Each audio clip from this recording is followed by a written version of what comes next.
Bonjour à tous. Donc ça va faire un peu écho à la conférence qui était juste avant, mais aujourd'hui on va parler d'industrialiser sa production WordPress au sens vraiment de tout le point de vue d'un projet. Donc on va essayer de passer de la vente, même si on va passer très vite. On va parler du développement, du design et après de ce qu'on fait, mise en prod, formation, etc. On va voir comment on peut choisir ce qu'il faut industrialiser évidemment et les exemples qu'on a pu mettre en place au sein de l'agence dans laquelle je travaille et également en tant que freelance. Donc je me présente très rapidement, je m'appelle Benjamin, je suis développeur orienté back-end chez BSA Web. J'aime beaucoup la développeur expérience, je suis un grand fan de Symfony notamment pour ça. Et je suis également, je suis salarié et je suis également freelance et je suis un ancien designer, donc ça me permet vraiment de toucher un petit peu à tout et de penser à un projet dans sa globalité. Alors on va passer assez vite parce que Aurélien a déjà un peu expliqué ce que c'était automatiser, industrialiser. Pour moi, industrialiser, c'est faire en sorte que toutes les tâches répétitives soient réalisables plus rapidement, qu'il y ait beaucoup moins de friction, ça soit facile de les transmettre et qu'elles soient spécifiées entre tous les développeurs. Pour remettre un petit peu de contexte, nous on a commencé à industrialiser quand l'équipe a grossi et qu'il fallait transmettre toutes les informations aux nouveaux et faire en sorte que tout le monde code de la même manière, de sorte à ce que si jamais ça soit Alexandre, Alex ou Benjamin qui code, on revient sur le projet et tout est spécifié de la même manière. Donc pourquoi on industrialise? Donc pour transmettre évidemment, pour réduire les erreurs humaines. On a tous vécu le transfert qui se passe mal par FTP où on change le fichier, où on met le mauvais dossier au mauvais endroit. Pour se concentrer sur ce qui a de la valeur, aujourd'hui notre valeur, on en reparlera, c'est pas forcément de créer une pré-prod, on l'a vu par exemple, on n'a pas de valeur à faire ça si on peut l'automatiser. Et on n'a pas de valeur à faire des requires au sein d'un fichier PHP en vrai. Enfin, c'est le genre de truc, on peut passer 5 minutes à perdre du temps. Alors qu'en vrai, c'est pas notre boulot. Et pour éviter le bus factor, donc le bus factor, pour ceux qui ne savent pas ce que c'est si jamais quelqu'un sort de prendre un café, qui se prend un bus, et que malheureusement il n'est plus là, comment on fait pour continuer à pérenniser notre travail? Donc là, je vais faire un petit parallèle avec le métier de mon papa. Mon papa, il fait du mobilier scolaire. Et en fait, on a du mal dans le web à se dire que... en fait, on se dit qu'industrialiser, c'est mal. Parce qu'on va faire tout le temps la même chose, etc. Et donc mon papa, il fait des chaises. L'ossature de la chaise est tout le temps la même. Donc pour ça, ils ont fait un gabarit. Comme ça, quand il arrive, il met ses tubes, il soude, l'ossature est la même, ça part. Et derrière, l'assise, par contre, va changer, la couleur va changer. Le produit final n'est pas le même. En revanche, il a gagné beaucoup de temps sur la base de sa production. Alors vous allez me dire, bah super, on industrialise tout, on fait toujours les mêmes sites et c'est parti quoi. Alors pas vraiment. En fait, faut industrialiser ce qui est fréquent pour vous. Si vous faites la chose une fois dans l'année, ça ne sert à rien de l'industrialiser. Faites-vous une petite doc avec une checklist, etc. Ce qui est chronophage. Typiquement, nous, quand on lance un projet, avant, on mettait des fois 20-30 minutes à lancer un projet. Et c'était très long. On va voir aujourd'hui qu'on a une ligne de commande et qu'on peut lancer un projet très rapidement. Et ce qui est fort en jeu, par exemple, le déploiement d'un site internet, ça a fort en jeu parce que si on se trompe, on peut péter la prod. Donc le client, il va nous appeler, il ne va pas être content. Alors qu'en fait, si on industrialise tout ça, qu'on a des process, c'est facile et le client, à la fin, il est content et nous, on ne se trompe pas. Alors pour choisir ce qu'on industrialise, il y a une petite matrice que moi j'aime bien. C'est la matrice impact-effort. Donc on peut voir. Si c'est un impact très positif et que l'effort il est minime à fournir, ça faut le faire tout de suite, c'est les victoires rapides. Si jamais on a besoin d'avoir un effort conséquent, par exemple, nous on a mis en place la création d'un framework au sein de l'agence, ça c'est conséquent, on a besoin de le planifier, on a besoin de travailler dessus régulièrement, de prévoir du temps pour ça. Ce qui a un impact moindre et qui a un effort moindre, en vrai, est-ce qu'on a vraiment besoin de l'industrialiser? Et ce qui a un impact très faible et qui prend beaucoup de temps, ça c'est une perte de temps totale, donc on oublie tout de suite ce projet. Donc ça marche plutôt bien. Et il y a un petit outil qui est pas mal, c'est cvlc.fr, et en fait vous rentrez le temps que ça vous ferait gagner au quotidien, enfin dans un espace de temps, combien de fois vous le faites dans cet espace de temps, et combien de temps ça vous prend de mettre en place une industrialisation pour ça, ou un process.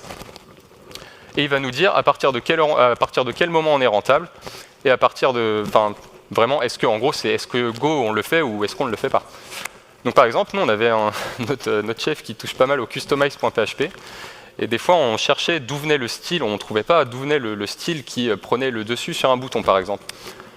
Et une fois on en a eu marre de chercher, donc on s'est hooké sur WordPress, on a fait un bot Slack, et dès que notre chef touche au customize.php, on a une alerte qui dit le chef a touché, il faut aller récupérer ce qu'il a fait pour le mettre vraiment sur notre guide, comme ça c'est versionné.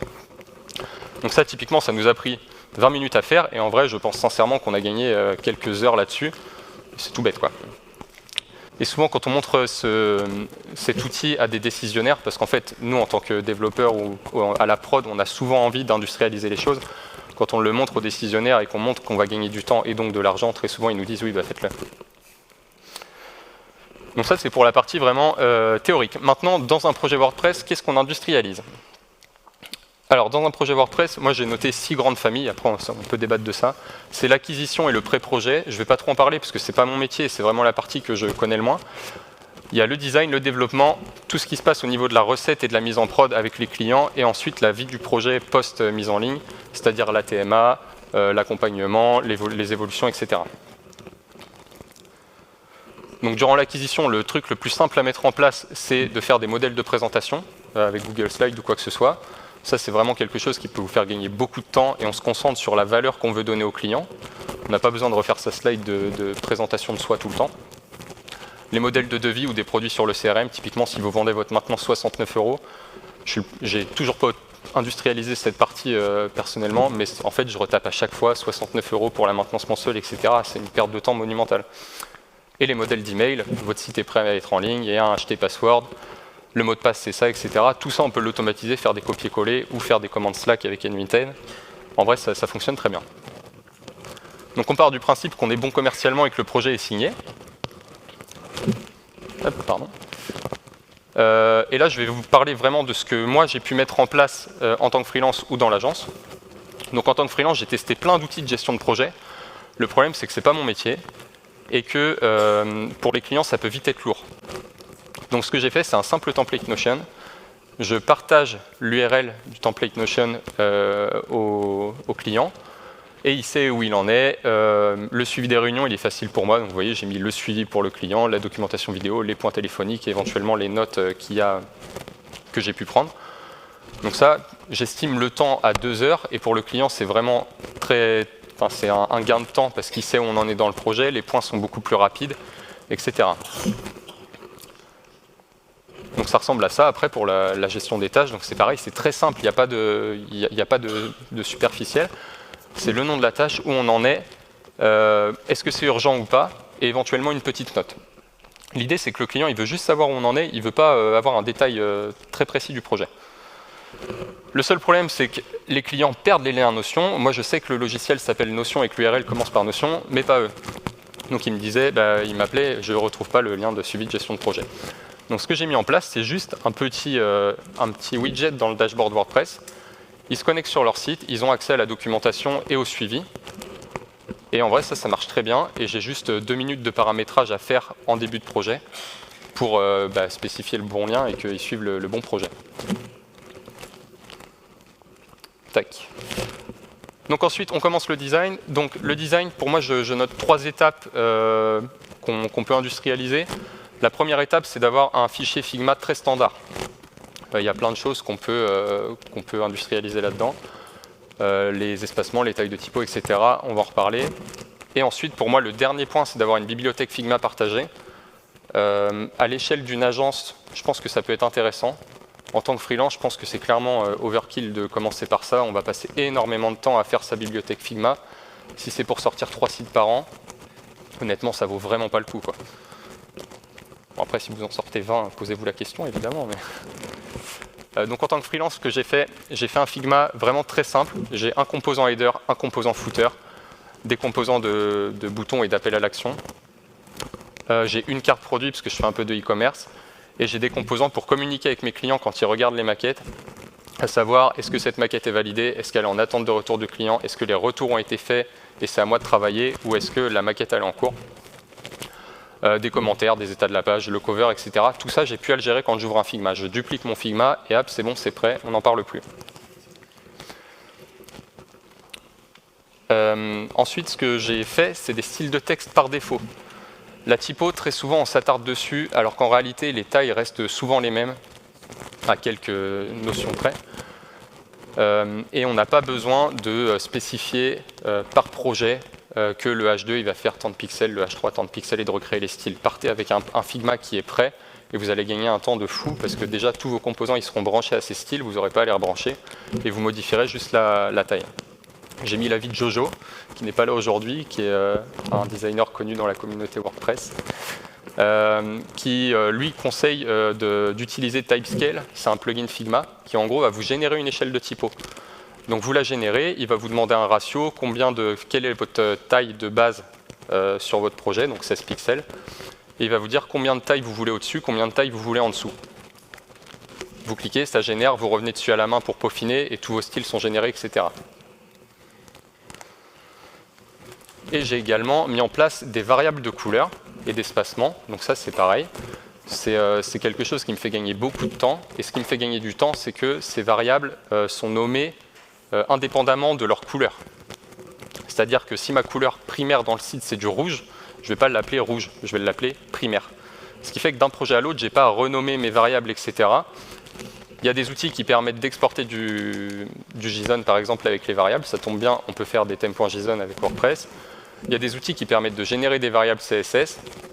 Donc après, ça veut dire que si vous avez votre projet WordPress avec un thème qui est déjà configuré, qui est basé sur ce nommage-là, cette nomenclature-là, bah vous avez déjà gagné encore beaucoup de temps. Et le client, il n'en a rien à faire de savoir si c'est primaire ou rouge. Hein. Vraiment, c'est le dernier de ses soucis. Donc voilà, là, c'est ce que je vous disais. Le fait d'utiliser couleur primaire ou couleur de contraste, couleur d'accent, etc., ça permet de générer du CSS beaucoup plus facilement derrière. Et avant de passer au dev, ça c'est une extension que j'adore. Ça me fait un peu passer pour quelqu'un de radical des fois auprès des designers. Mais c'est Design Linter. Et en gros, Design Linter, vous le mettez en tant que plugin Figma, vous le lancez et il va scanner toutes vos pages Figma et il va vous dire ici, telle taille de texte n'est pas enregistrée. Donc ça veut dire qu'il n'y a pas de surprise d'un coup on regarde la maquette, ah bah 17 pixels c'est utilisé nulle part, il faut recréer une variable CSS, etc. Pareil pour les espacements, pareil pour les border radius, etc. Donc ça c'est exactement la même chose que les PHP linter ou linter dans le code, mais pour les designers. Et ça force à avoir vraiment une rigueur dans le design qui permet d'aller beaucoup plus vite en dev. Alors maintenant, place au développement, parce que là c'est bien beau, mais tout le monde a travaillé sauf les développeurs. Donc ce que nous on a mis en place à l'agence, c'est déjà la première chose, c'est de standardiser l'environnement de dev. Avant, il y en avait qui voulaient travailler sous Docker, d'autres qui travaillaient avec Membre, d'autres qui travaillaient avec Local, c'était un peu n'importe quoi. On a dit que tout le monde allait travailler sous Local, voilà, c'était un choix hyper arbitraire, le fait de choisir ça. On utilise Bedrock parce qu'on va faire de la gestion de dépendance, donc avec Composer, on va en parler juste après. Et on utilise WP CLI qui va nous permettre d'utiliser, en ligne de commande, de générer un projet, de définir de la configuration, etc.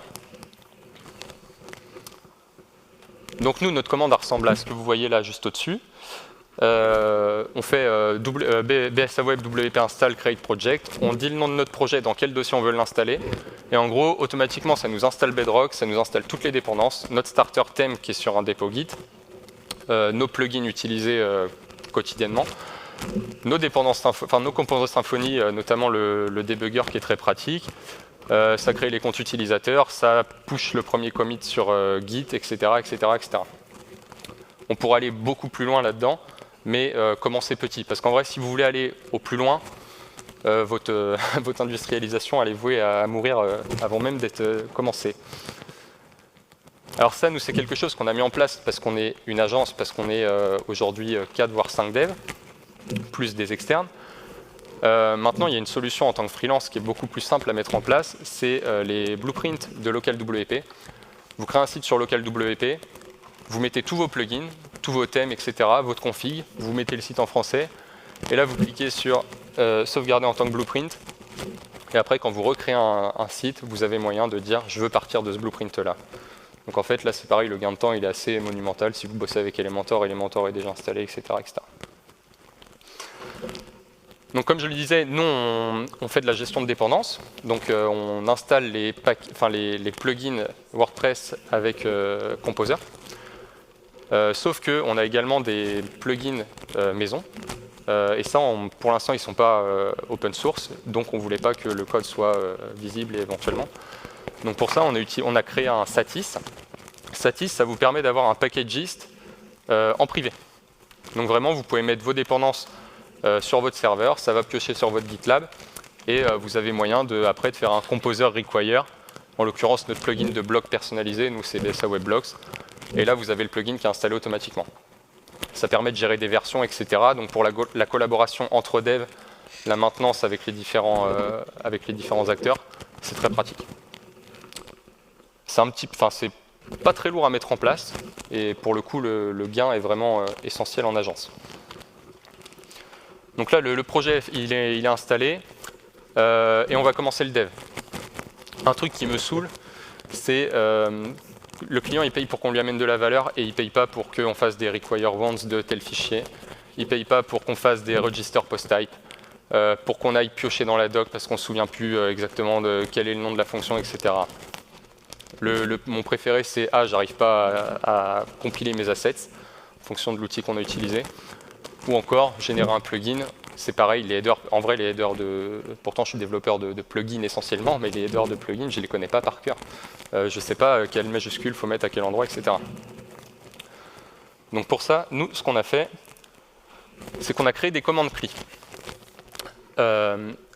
Alors ça, c'est un point, on en discutait encore ce matin, les commandes CLI, si c'était à refaire, je ne sais pas si je le referais tel quel. Dans le sens où ça prend beaucoup de temps à faire. Et maintenant, avec par exemple les cursor rules, on a moyen de spécifier ce qu'on veut faire beaucoup plus facilement. Donc voilà, si on doit pondérer, peut-être qu'en tant que freelance, par exemple, je ferai des cursor rules. Maintenant, l'avantage de ces commandes CLI, c'est que ça nous génère, nous, des fichiers. Et ces fichiers sont les mêmes, peu importe le développeur. Donc ça, c'est quand même cool. Alors que l'IA peut des fois faire un peu sa sauce et nous mettre dedans la sauce. Donc par exemple, sinon on lance la commande WP Forgeron plugin, il va nous poser toutes les questions, donc on ne voit pas hyper bien ce qu'il va nous poser comme question. Il nous demande quel est le nom du plugin, quel est le slug, etc. Tout ça est généré automatiquement, il y a des fois on n'a plus qu'à appuyer sur entrée tout le long. À la fin, il nous dit c'est bon, le plugin est généré, et est-ce que vous voulez l'ajouter à pardon, j'ai perdu le terme, à l'autoload composer, comme on utilise les namespaces. Et donc là, on peut répondre oui, et automatiquement, c'est ajouté à notre composer. Donc là, le plugin, il est généré en vrai 4 secondes si vous avez déjà le nom du plugin. Et donc, ça va nous générer ce fichier-là. Donc ça, c'est notre framework interne. Pardon. Donc ça, c'est quand même assez lourd à mettre en place. Ça nécessite de spécifier beaucoup de choses en amont, de se mettre d'accord entre développeurs, ce qui n'est pas toujours facile parce que chacun a ses affinités avec les technos. Il faut faire surtout une commande par fichier qu'on veut générer. Si on veut générer un post type, il faut faire une commande, une taxo pareil, enfin ça peut prendre beaucoup de temps. Mais ça tombe bien parce que WP CLI et WordPress donc, a ses propres commandes. Donc par exemple, si vous faites WP Scaffold plugin, ça va vous faire un plugin vraiment à la sauce WordPress, vous avez plein de paramètres, etc. Je vous laisserai aller voir la doc, parce qu'en vrai je les utilise plus tant que ça du coup. Mais ça marche très très bien et vous réduisez vraiment le temps consacré à la création des fichiers.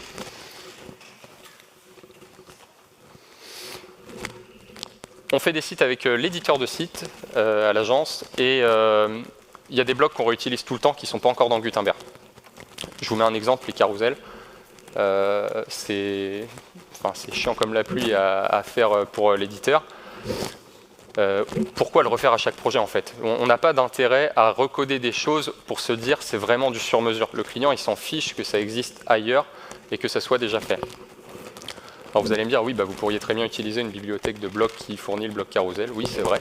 Maintenant en termes d'accessibilité, nos variables qu'on met dans nos fichiers CSS par exemple, etc. Ça nous permet de tout spécifier à un endroit et d'avoir le moins d'intervention possible à la fin pour l'adapter à nos blocs. Donc on en a fait plein, des blocs comme ça. Il y a des blocs qui permettent d'afficher des cards, qui permettent d'afficher une horloge, etc. Et pour ça, notre postulat, c'est dès lors que le bloc a été demandé plus de 3 fois, on le met dans BSA WebBlocks. Si jamais il a été demandé une fois, 2 fois, c'est pour un client. C'est pas générique.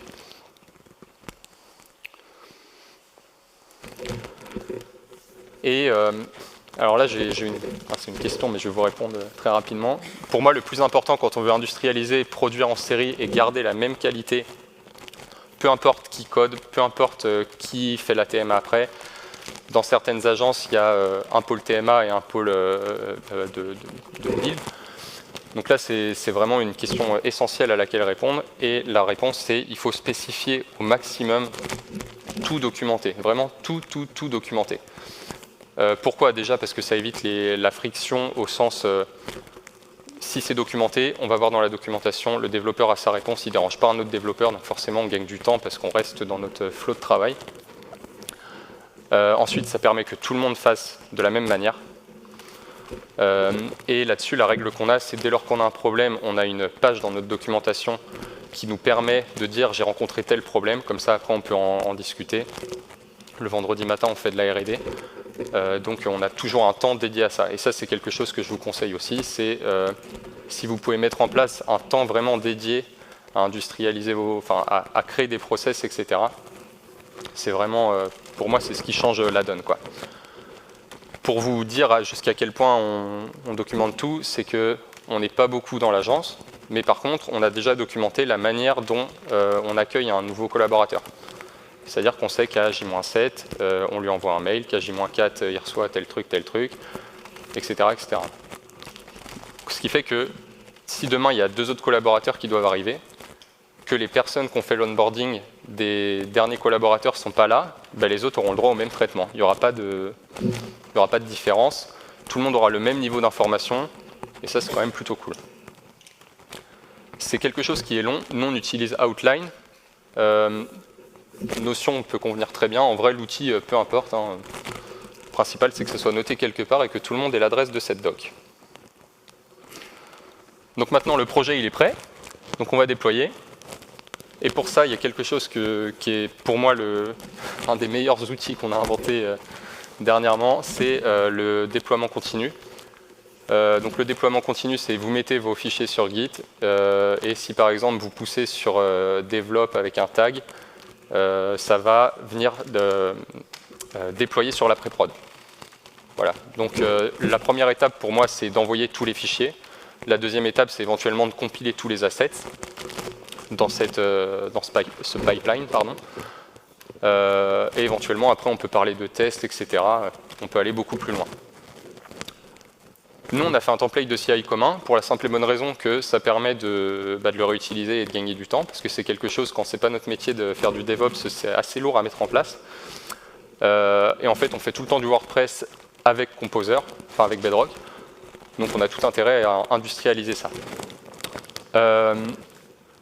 Donc réduire les erreurs humaines, bon, on en a parlé tout à l'heure, c'est le fameux functions.php qu'on vient mettre dans un plugin et qui vient tout péter ou écraser le mauvais fichier, etc. Ça oblige à maintenir un guide propre, ce qui est essentiel quand même quand on collabore avec d'autres devs.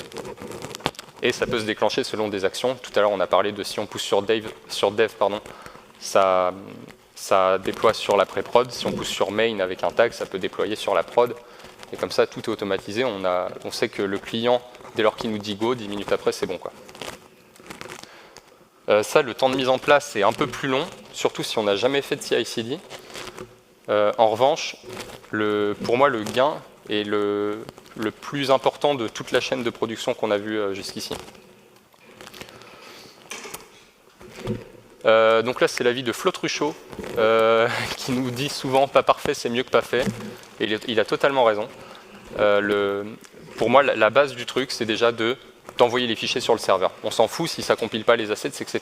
Envoyez vos fichiers de manière automatique. Déjà, vous réduisez 80% des erreurs. Et ensuite, la maintenance. Donc le projet est en ligne. Alors la maintenance, c'est une tâche qui est quand même très industrialisable. dans le sens où le gros de la maintenance est quand même de mettre à jour les extensions, vérifier que tout fonctionne bien et de prévenir le client. J'ai pas le droit de faire de promo, mais il y a un outil qui est très bien, qui est un stand aujourd'hui. Il pleut, donc vous utilisez... Donc là, je vais prendre l'avis d'Emilie de Woodunit, qui a eu la gentillesse de m'expliquer comment ils faisaient chez eux. Je pense sincèrement que leur business est pas mal tourné autour de la maintenance et que c'est cool d'avoir son avis. Depuis 2015, 80% de leur parc est industrialisé en termes de maintenance. Donc peu importe l'outil.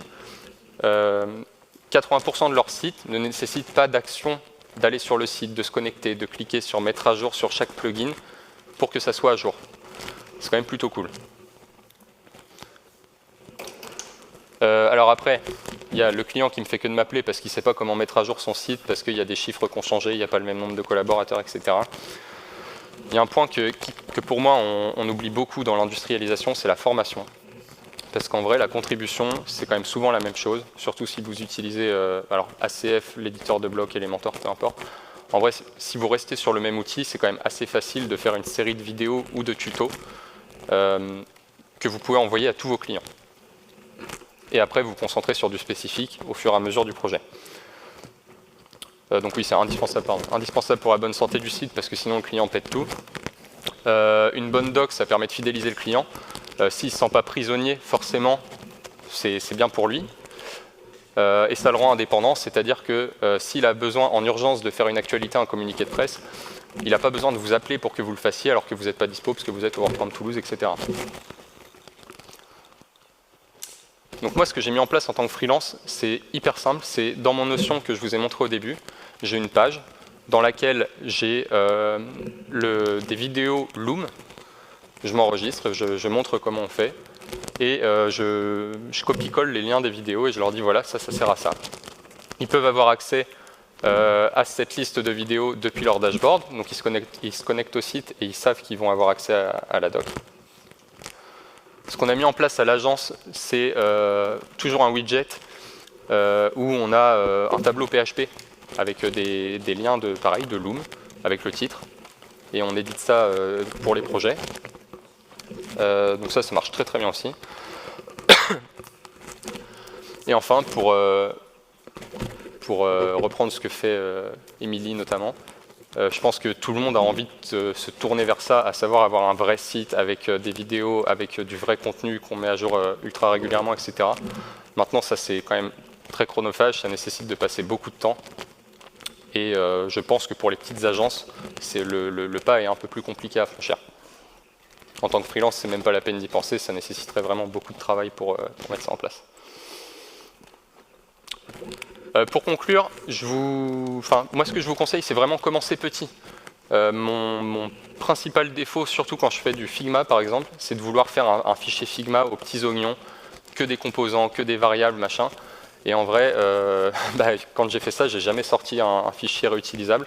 Alors que quand j'ai commencé à vouloir faire un peu plus petit, c'est là où j'ai pu agrémenter ce fichier au fur et à mesure, et qu'aujourd'hui il me sert vraiment. N'industrialisez pas des choses que vous faites une fois par an, ça n'a aucun intérêt, même si c'est un peu chronophage, ou si c'est, pardon du terme, mais lourd. Et surtout, industrialiser, ça reste valable sur un certain volume de projets. Si votre métier c'est de faire du SEO, industrialisez des choses en lien avec votre métier. N'industrialisez pas de la création de sites. Et voilà. Est-ce que vous avez des questions ?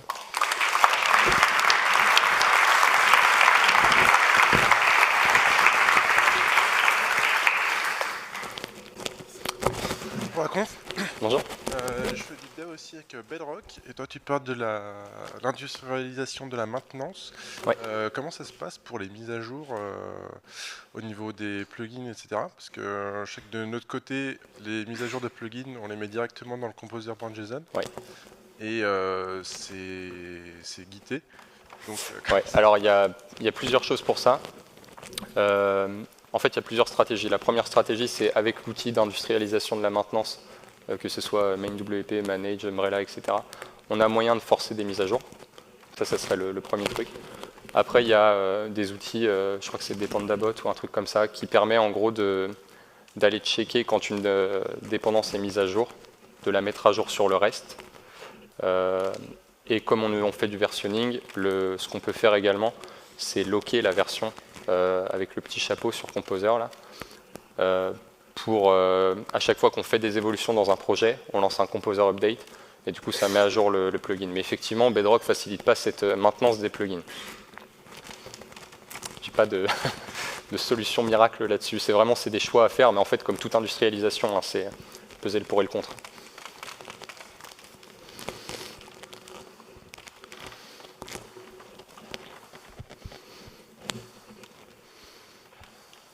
Bonjour, à quel point vous avez réussi à transférer l'industrialisation que vous faites sûrement en build sur des projets de TMA avec les dettes techniques que ça traîne Ouais. Jusqu'où vous avez réussi à pousser le curseur sur la TMA? En ce moment, on est en train de pousser le curseur de faire de la CI/CD sur des projets WordPress avec une archi classique. Après, il y a un principe qui est pas mal décrit. J'aime bien le livre Coder proprement de Oncle Bob là. Et il a un principe, dès le début du livre, c'est le principe du scout, c'est-à-dire c'est toujours laisser la place plus propre que ce qu'on a récupéré. Et je trouve ça vraiment bien, parce que si on laisse traîner notre caca dans le code tout le temps, ben il restera là, indéfiniment. Si à chaque fois qu'on repasse sur un projet, on enlève un peu de dette, c'est là où on gagne et on réussit à industrialiser ça, parce que petit à petit, on va tendre vers nos standards que nous, on a définis idéaux, quoi. Donc c'est une petite refonte brique par brique, petit à petit, le long du projet. Tout dépend vraiment de la stratégie du projet. Il y a des fois, on sait qu'on a une refonte qui va sûrement tomber. Donc dans ces cas-là, peut-être qu'on procrastine un peu plus l'industrialisation. Mais en vrai, on essaie quand même de, ne serait-ce que la CI/CD en vrai. Parce que ça évite tellement d'erreurs qu'on ne peut pas passer outre. Merci. Bonjour. Bonjour. Alors j'ai une question encore sur le sujet des plugins pour les mettre à jour avec Composer. C'est au sujet des plugins payants. Ceux-là, ils ne sont pas disponibles sur WP Packagist ou sur les repos. Comment faire pour avoir une vision globale de tel plugin, il faut qu'on le mette à jour, celui-là il a une faille de sécurité? Alors les failles de sécurité, il faut réussir à les suivre, notamment avec des bots. Après, pour la gestion des mises à jour des plugins payants, nous on utilise ACF qui est passé sous Composer, on utilise Gravity Form qui est passé sous Composer, et je pense que ça va devenir de plus en plus un prérequis pour utiliser un plugin.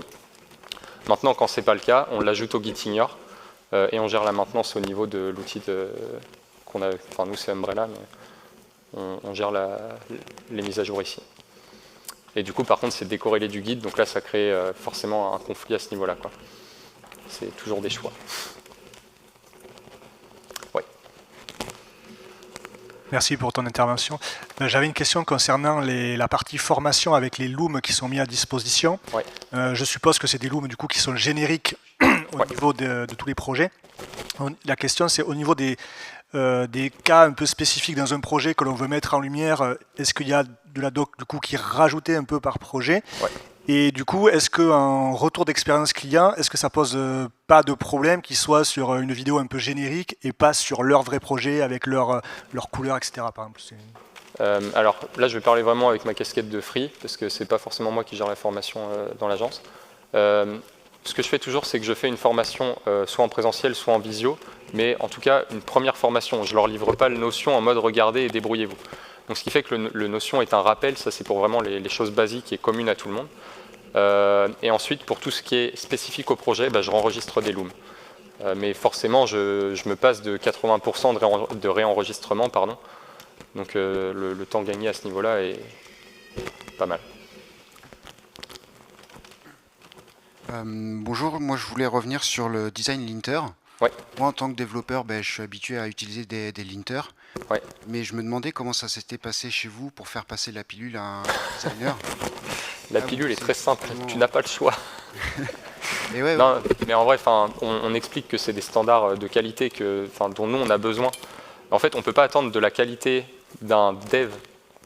En fait, le designer attend beaucoup de qualité d'un dev. Dans la recette, c'est toujours très précis, très souvent très précis. On ne peut pas demander cette charge au développeur si en amont, le travail n'est pas fait pour faciliter la vie du développeur. Il faut qu'on rentre dans des délais, il faut que tout le monde travaille en bonne intelligence, et quand on explique que passer de 7 pixels à 8 pixels, ça ne va pas changer grand-chose, en vrai, si le designer vous dit si, ça change tout, je ne sais plus quoi faire, quoi. Vraiment, faut arbitrer, il faut faire des choix. Nous, dans le dev, on est obligé de faire des choix. Des fois, il y a des choses qu'on aimerait bien faire beaucoup mieux, mais on manque de temps. On aimerait faire peut-être plus d'abstraction pour les réutiliser à droite, à gauche, mais des fois, on n'a juste pas le temps. Et donc, il faut faire des choix, et aux designers de faire des choix aussi. Et après, c'est quelque chose qu'on essaye de préciser de plus en plus en amont. Les nouveaux designers avec lesquels on travaille, on a une doc, un petit Google Slide, où on leur explique ce qu'on attend d'eux, comment on veut qu'ils nomment leurs couleurs, etc. Parce que de la même manière que nous, des fois, on reçoit des cahiers de spec techniques, on n'a pas envie de travailler comme ça, on est obligé parce que c'est une industrie, donc il y a des contraintes. Toutes les contraintes ne peuvent pas être effacées comme ça, quoi, même si c'est pas palpable. Et en fait, c'est ça le vrai défi du web, c'est que c'est quelque chose qui n'est pas palpable. Merci.